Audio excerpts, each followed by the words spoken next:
स्वागत आपको आउ थे आपण माटी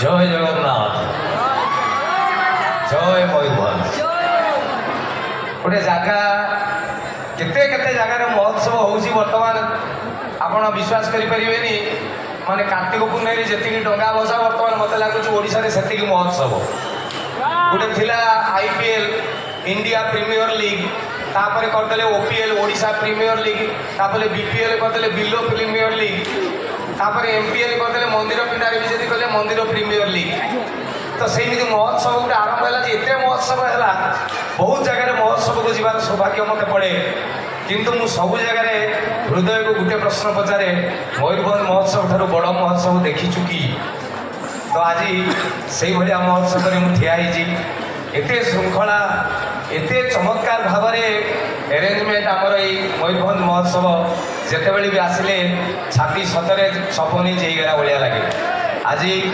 निज माटी निज माँ मो माँ मयूरभंज भंजभूमि को पुणी थे मोर कोटि कोटि प्रणाम कौ कौ वर्ष वर्ष हो 7 वर्ष हो गला मयूरभंज महोत्सव आज एते श्रृंखला सहित जो मैंने कार्यक्रम को करके आसुँच मयूरभंज महोत्सव समस्त कमिटी कर्मकर्ता जी जन भी अच्छा जन जन का ना कहले ये गोटे जगह एमती ये आमर समस्त मत लगे पावर सामान ये आंक ना कहले सी मन कष्ट कर ना कहले ये मन कष्ट कर तेणु खाली ये कहबी जे मु जो जगह शुभे नहीं आमे आमे शुभे से जगह हूँ मयूरभंज महोत्सव समस्त कमिटी कर्मकर्ता गोटे जोरदार ताली दिखाँ आपण मैंने एत संख्यार बस अलग जगार होते कही था एत काकर बस कि आपण को ढाकुणी छता दे दिखाई ये चिंता करार ना राति 2टा जाए हेले भी आपण मैंने बसवे प्रत्येक गुरुजन मान को मोर प्रणाम जी युव बंधु अच्छा भाई मैंने समस्त को हाथ हला अभिनंदन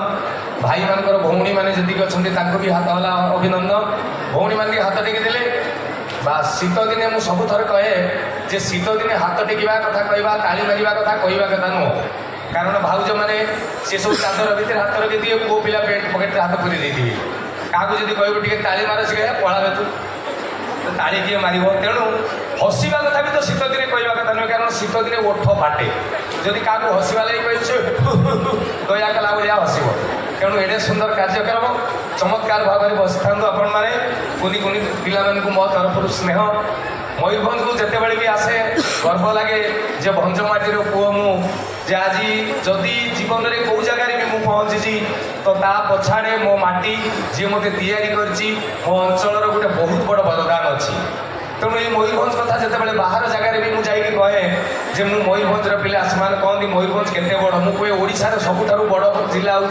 मयूरभंज कहले आउ मयूरभंज कौन अच्छी मुझे मयूरभंज कौन ना पचार मयूरभंज सबू अच्छी सबुठारु बड़ कथा हूँ शिमिलीपाल आम पाखे अच्छी शिमिलीपाल मैंने जानतु गोटे सारा पृथ्वी सबुठारु बड़ उद्यान ना एशिया गोटे बड़ उद्यान बोली मार्क दिखाई से मो जिले में अच्छी आम जिले में कौन अच्छी ना सारा भारत 1 नंबर भारतर मेन जी सी आम मयूरभंज मेन कारण आम मेन मान कथा चिंता करूँ के पावरफुल ये हूँ मयूरभंज तो मो सौभाग्य को गला थर मुझे भाई आसती फैमिली सहित नुआ वर्ष मुझे शिमिलीपाल बुलवा लगे जा मुझा जाक सब जगह बुली सारी शिमिलीपाल जाई नी तो परिवार सहित धरिकी जो शिमिलीपाल भितर पशिगली मुझे जानी ना ता भर एत कीड़ा कि भाई थे पशिज 1 वे ट्राफिक पशिज फेरी पार ना पशब मैंने एपटे जाकि जशीपुर बाहर ता भितर मुझे पशिली मो सागर भुवनेश्वर 3-4 जन आसते से खाली कहले बाघ देखा अच्छा आपण मैंने जी शिमिलीपाल जाइए बाघ किए देखी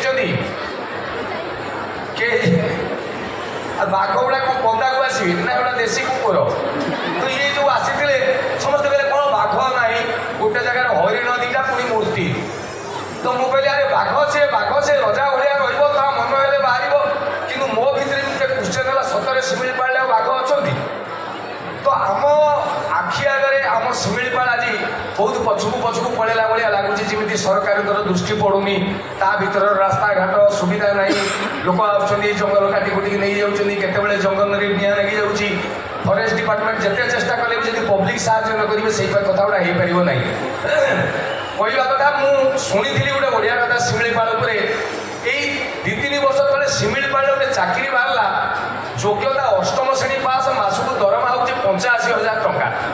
ତ ଯୋଗ୍ୟତା ଅଷ୍ଟମ ଶ୍ରେଣୀ ପାସ୍ 85,000 ଟଙ୍କା ଯେତେବେଳେ ଶୁଣିଦେଲେ ଆମ ଓଡ଼ିଶା ଯାକର ପିଲା କହିଲେ ଆମେ କରିବୁ, କାରଣ କିଛି ବୁଝ ନାହିଁ, ଲେଖା ହେଇଛି ଏତିକି ତାରିଖ ଲାଷ୍ଟ ଡେଟ୍। ମାନେ ଗୋଟେ ଗୋଟେ ପିଲା ଫର୍ମ ଫିଲ୍ଅପ୍ କରି କରି ଧାଇଲେ, କହିଲେ ଅଷ୍ଟମ ଶ୍ରେଣୀରେ 85,000 ସ୍କେଲ୍ ମାନେ ପାଖାପାଖି 8 ଦୁନେ 16 ଲକ୍ଷ 70,000 ଟଙ୍କା ମିଳିବ ମେନ୍ ଦରମା।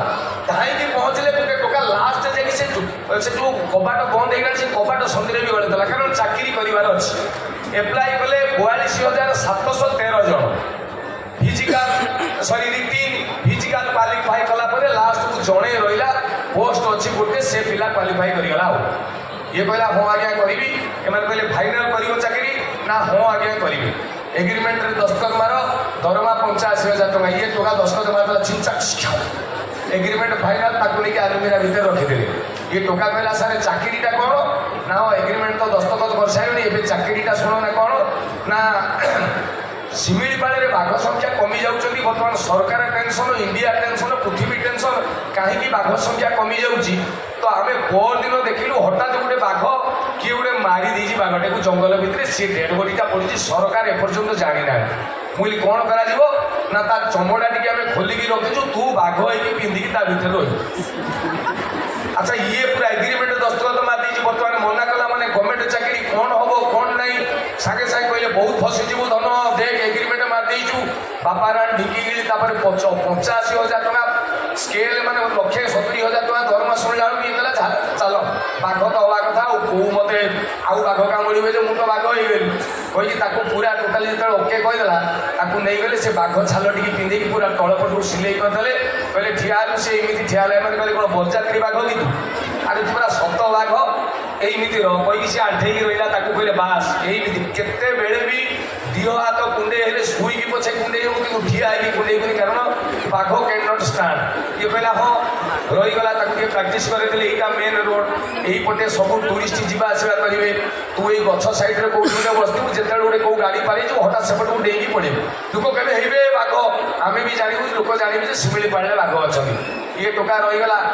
ଡିସେମ୍ବର ମାସ ଗାଡ଼ି ଆସୁଛି, ଆଉ ଗୋଟେ ଟୁରିଷ୍ଟ ଗାଡ଼ି 4-5ଟା ଆସୁଛି।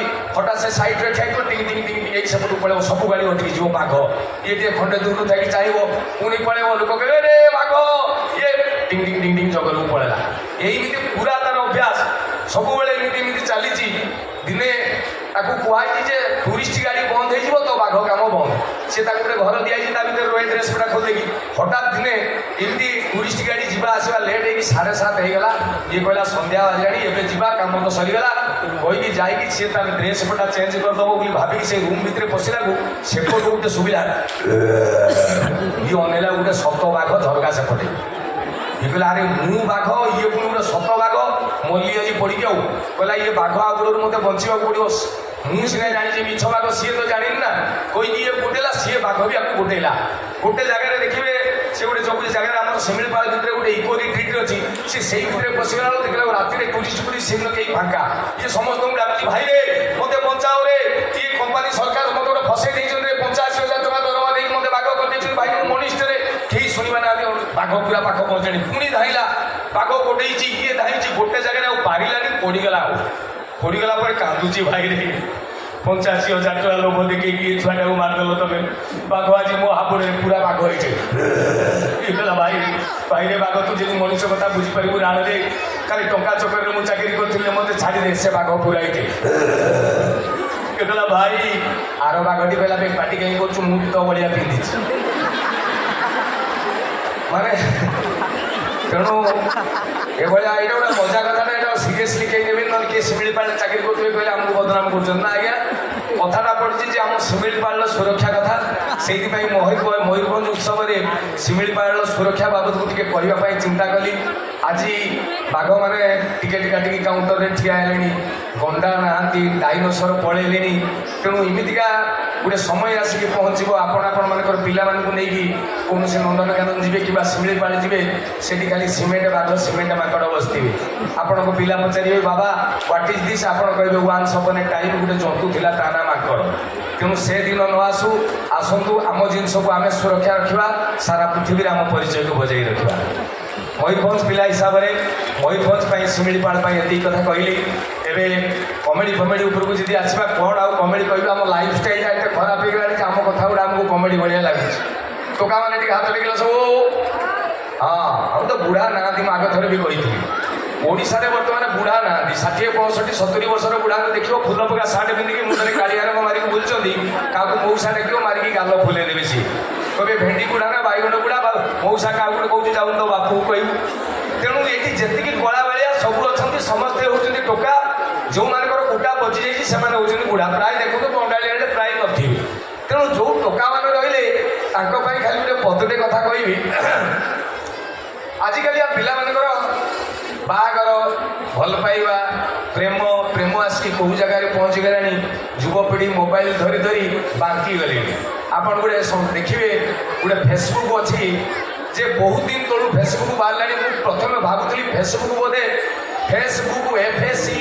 बोधे से लोगोटा हूँ एफ कि पछरे जानी ये सोशल मीडिया फेसबुक हो कि इंस्टाग्राम हो यूट्यूब हो से रील्स इमिति हो ता भितर आप इमिति पशि जाऊँगी जे सतरे आप एफ भाया देखागले से फेसबुक लोगोटा एफ भाया देखो मुझे ठिया आपको लगे फेसबुक लोगो देखो मोबाइल यहाँ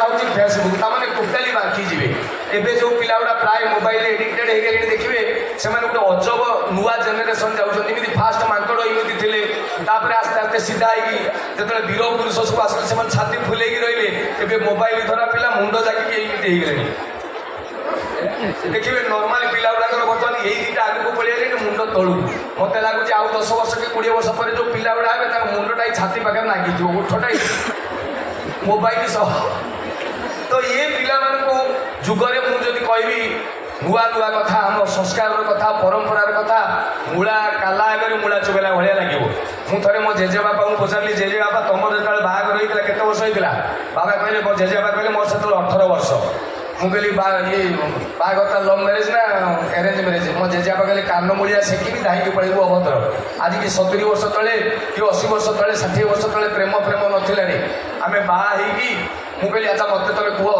बाहला सीना मत खाली कहल जे जेजेमा सहित तुम देखा साक्षात आगुरी होता कहला ना थरे होता मु हाटू फेरुली घर को साइकेल तो जेजेमा गाँ देकी मु आम घर को आसे गला बेले मुझे देखिली जेजेमा मु हाटू फेरुची जेजेमा माठिया पानी नहीं घर को जाऊला मत देखीदेला आखि मो आखि मिसीगला चमिकी गला से माठिया टे पानी पड़गला से लाजरे मत एमती कणेकी चाहिला सी जो चाहिला मत लगे छाती दीटा कलिजा दीटा सरी आखि दीटा भुजाली आसला सीधा मो कलिजा बाजिला कलिजा छिंछतर मत आउ घरे भोक लगे राति चाहिए दिन में शोली खाइला बेले पार्टी भात न पूरे नाकरे पूरे देली क्या कहबी मु मोर गोटे सांग को कहली सी सांग आउ गोटे सांग को कहला 13टा खंडे सांग मिसिकी ता बापा को कहले ता बापा तो जेजेमा घर को प्रस्ताव नहीं गले 13 थर खंडे गला निबंध है बाहागर दिन बाण रोषणी करके जिते गली दुआर मुझे जो बाण फुटला तो जेजेमा सांग मान सागर झरका पाखे मत देखुला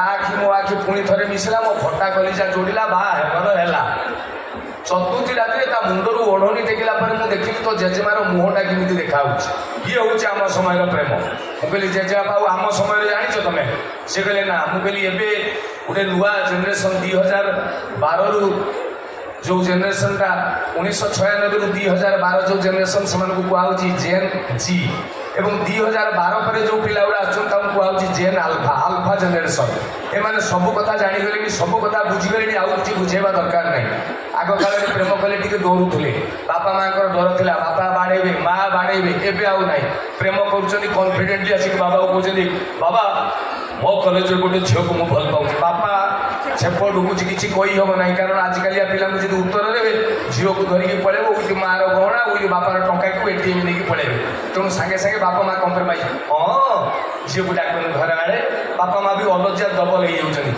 पुओ झील को धरिकी पलि अच्छी बापा ये सी कह अंकल नमस्कार बापा कह अंकल कहीं डाकुच बापा डाकिदे माँ कह मुदी पिंधे माने ये परिस्थिति होगा बर्तमान प्रेम यही गोटे युवक गोटे युवती को प्रेम करुला गोटे पार्क में बस गपुले